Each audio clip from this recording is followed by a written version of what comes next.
Ала Тоо журналын кыргыздын ар бири башынан сүйүп окуган, кыргыздын адабиятын, маданиятын калыптандырууда эбегейсиз салым кошкон журнал.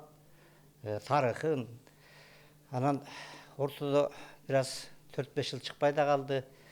Кыйын замандарда жана тилектеген Турар басмасында иштеген жигитибиз раматылык колдоп жүрдү.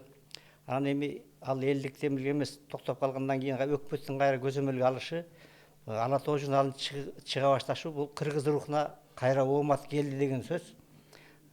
Ошол улуу жол уланат деп ойлойм мен.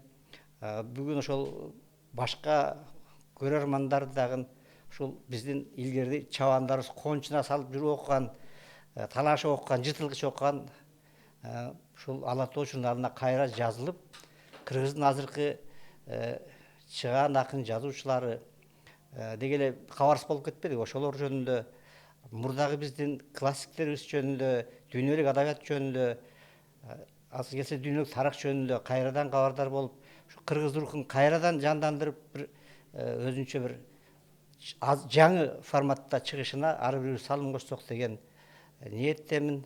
Анан ошол эшин көрүп төрүнөт деп коет. Берде Маркабай Аматов агабыз ошол көпчүлүк тажрыйбасы бар редактор болуп келип, анан ошол кадрлар баарын чечет деп коет. Ошо таланттуу жигиттерди мен билгенден мына өзүң турасың, Мамат досубуз турат, Толукбек турат. Чыгылып баарыңарга ийгилик каалайм. Силердин да ишиңер абдан кыйын болот. Анан ошол жаңы кыргыз рухунун салтанат курушуна салым кошолу баарыбыз. Ошого чакырып кетем. Менимче ар бир жазуучу, ар бир акын, ар бир адабият сүйүүчү деги эле кыргыздын рухун жандандыруучу улутмандар ушул журналга жазылат деген ойдомун.